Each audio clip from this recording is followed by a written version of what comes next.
L'attacco hacker ai server della sanità padovana tiene ancora bloccata la ULSS 6 Euganea, appunto. Sono passati già 4 giorni dall'attacco informatico ai server dell'ULSS 6, ma la rete non è ancora stata ripristinata. Nulla da fare quindi e le emergenze vengono dirottate sull'azienda ospedaliera universitaria e verso i privati. Io sono Jack Calcetto, questo è Sveglia Veneto, il primo podcast dedicato all'informazione vista da Nord-Est.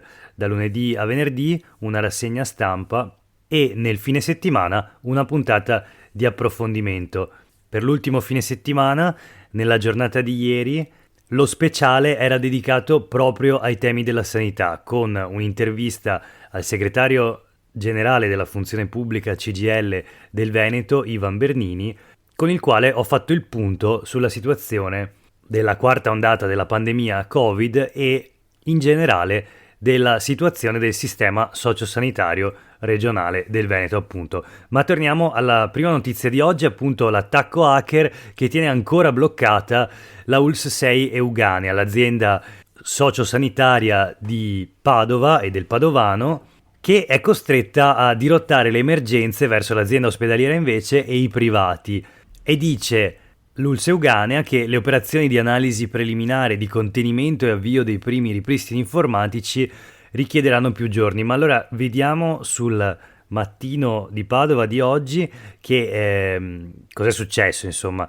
L'incursione informatica che ha portato alla paralisi del sistema risale alla notte tra giovedì e venerdì scorso.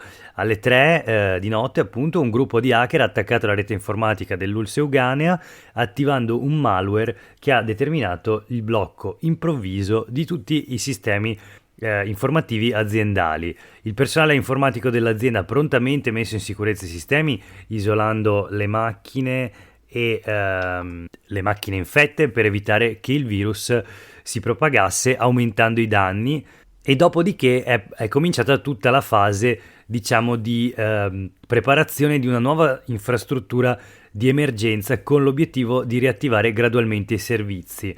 Questa procedura però a quanto pare richiede del tempo e quindi, appunto, nonostante sia stata attivata una task force di oltre 60 tra tecnici informatici aziendali e esterni, diciamo, per bonificare i circa 6.000 computer in dotazione all'Euganea, ci vorrà appunto del tempo e sono già passati 4 giorni, ma non c'è certezza su quando l'attività dell'azienda sociosanitaria ULSS 6 potrà tornare a regime. Tra l'altro l'attacco, secondo gli esperti, ricorda e mostra analogie con quello che si è verificato a settembre ai danni della regione Lazio, quindi un malware che è stato scaricato nel sistema semplicemente con il click su un link, diciamo, avvelenato, quindi contenente, come dire, un virus, e poi una richiesta di riscatto in Bitcoin. Questa era la prima notizia di oggi e riguardava appunto la sanità del Padovano, mentre la quarta ondata di coronavirus continua a soffiare a nord-est, crescono i contagi, crescono i ricoveri in area medica e anche in terapia intensiva, e quindi la previsione di Giovanni Sebastiani, matematico del CNR, è quella di un Natale in zona gialla per il Veneto. Questo se l'andamento dei contagi e soprattutto dei ricoveri ospedalieri, diciamo, sarà confermato. Ma è lo stesso scienziato a precisare che tutto può cambiare rapidamente sia in senso negativo che in senso positivo, e ce lo dicono ad esempio i casi della Calabria, dove i ricoveri stanno rapidamente salendo, e del Friuli e di Bolzano, dove invece i dati sono in remissione. Questo Giovanni Sebastiani sulle pagine dei quotidiani Gedi di oggi, del gruppo Gedi. In ogni caso, attualmente le proiezioni mostrano un Veneto, come altre regioni, in zona gialla proprio nel periodo delle festività natalizie. Tra l'altro inizia proprio oggi il nuovo corso con il Super Green Pass e quindi le nuove, diciamo, restrizioni e le nuove regole nelle varie zone. Da questo punto di vista i quotidiani di oggi pubblicano una tabellina con tutte appunto le regole e la differenza tra zona bianca e zona gialla sostanzialmente sta nell'obbligo della mascherina, che in zona gialla è anche all'aperto, ma questo obbligo in molte città del Veneto, in molti comuni è già vigente. Questo per decisione dei sindaci, molti dei quali hanno appunto adottato delle ordinanze per l'obbligo della mascherina all'aperto, almeno nei centri storici o nei luoghi diciamo in cui è più facile che si vengano a determinare assembramenti. Un'altra differenza tra zona bianca e zona gialla è che in zona gialla per sciare e per recarsi quindi negli impianti di risalita è necessario il Super Green Pass, in zona bianca è sufficiente il Green Pass. C'è una limitazione in zona gialla per i bar e i ristoranti all'aperto e cioè con il Green Pass diciamo semplice si potrà stare seduti massimo 4 per tavolo, nessun limite invece con il Super Green Pass. Per il resto zona bianca e zona gialla sono sostanzialmente vedono le stesse regole applicate. E in particolare la novità è che insomma da oggi per accedere al bar e al ristorante al chiuso, al cinema o al teatro, alle feste e alle cerimonie pubbliche, negli stadi, nei palazzetti dello sport e nelle discoteche non è più sufficiente il Green Pass ma è necessario il Super Green Pass, questo sia in zona bianca che in zona gialla che in zona arancione e anche in zona rossa, salvo ovviamente ulteriori disposizioni. E salvo che in zona rossa i bar e i ristoranti sono invece chiusi per tutti. Questo è un po' il riassunto delle regole, ma vediamo un'altra notizia dalla Nuova di Venezia invece, e cioè la novità del Green Pass obbligatorio nei mezzi di trasporto pubblici determina che nasca una organizzazione spontanea, diciamo un mercato parallelo dei trasporti per gli studenti o in generale per i pendolari o comunque per chi si vuole spostare ma non ha il Green Pass. In particolare un tantam su Telegram, leggiamo sulla Nuova Venezia, che riguarda i residenti delle isole veneziane, quindi Burano e altre isole.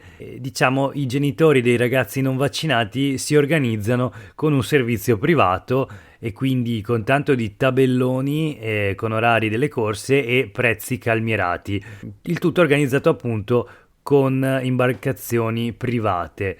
Il commento di Eugenio Pendolini che firma il pezzo sulla Nuova Venezia è: fatta la legge, trovato l'inganno. Che si tratti di forme di solidarietà o di stratagemmi per aggirare la legge, sta di fatto che in tanti in questi giorni, soprattutto nelle isole della laguna, si stanno organizzando per eludere l'obbligo di Green Pass a bordo dei mezzi pubblici e soprattutto appunto il fenomeno riguarda i genitori di studenti sopra i 12 anni che per un motivo o per l'altro hanno deciso di non vaccinare i propri figli. E quindi appunto diciamo si evidenzia il cortocircuito che riguarda proprio la scuola, perché il Green Pass non è richiesto per andare a scuola ma è obbligatorio per chi sale su un mezzo pubblico e quindi appunto in molti, a quanto pare nelle isole del Veneziano, si stanno organizzando per non usare i mezzi pubblici ma invece organizzare un servizio di trasporto privato. C'è ovviamente il tema dei controlli, questo non riguarda solo il Veneziano ma tutte le aziende di trasporto pubblico locale e ferroviario, e quindi come avverrà il controllo. Ad esempio nel caso di ACTV le rappresentanze sindacali hanno invitato diciamo i verificatori di controllare il Green Pass solo in presenza delle forze dell'ordine, dicono come previsto dalle norme e a tutela dell'incolumità dei lavoratori. Sì, perché ovviamente può essere diciamo un controllo del Green Pass può anche portare a tensioni all'interno appunto dei mezzi di trasporto pubblico, dove sicuramente le tensioni non mancano. Comunque le aziende dicono di essere pronte a partire e annunciano verifiche a campione, questo le aziende del trasporto pubblico e la stessa Trenitalia. Parliamo sempre di trasporti, ma stavolta trasporti di merci, e siamo sempre sulle pagine della Nuova Venezia l'emergenza autisti di camion, dei tir, e quindi un problema che riguarda il settore dei trasporti e riguarda in particolare il nord-est, perché se in Europa mancano all'appello 350.000 autisti, circa, secondo le stime, secondo gli ultimi dati, in Italia ne mancano 23.000, ma secondo Confetra Nord-Est, la Confederazione dei Trasporti appunto e della Logistica, nel Triveneto mancano 15.000 autisti, quindi 15.000 dei 23.000 che non si trovano a livello nazionale. Come mai? Burocrazia, concorrenza e soprattutto stipendi che vanno via via riducendosi. E questo è un problema naturalmente perché le merci viaggiano ancora oggi su gomma per l'80-85% nel nostro paese, e però appunto oggi è sempre più difficile trovare camion e quindi questo fa alzare i costi di trasporto e a cascata tutto ricade gioco forza sui consumatori. Non solo sui consumatori, ma anche appunto sui lavoratori del settore dei trasporti, quindi gli autisti di camion e di tir che abbiamo visto vedono via via ridursi gli stipendi e quindi forse anche per questo ce ne sono sempre di meno. Torniamo rapidamente a parlare di sanità, lo facciamo dalla provincia di Treviso, dove dei vandali hanno distrutto i bagni dell'ex Maber. Adesso un centro vaccinale, e il direttore generale della sanità trevigiana, ricostruendo ciò che è successo in questo raid vandalico, dice è sicuramente opera dei Novax, hanno aperto anche un doccino per far crollare il controsoffitto. Ci sono 2 paginate sul Gazzettino nell'edizione trevigiana, e dalla politica c'è ovviamente una condanna unanime a questo che viene definito un atto vergognoso, comunque un episodio appunto di vandalismo. Ci sono dei testimoni e siamo pronti a presentare un esposto ai carabinieri e alla prefettura, invece dice sempre il direttore generale dell'ULSS della Marca Trevigiana. Ci sono i commenti di alcuni sindacati locali e di alcuni lavoratori che dicono non se ne può più, scritte, minacce, ostruzionismi, adesso anche i danneggiamenti sono gesti dettati dall'ignoranza. C'è chi dice è come attaccare un ospedale.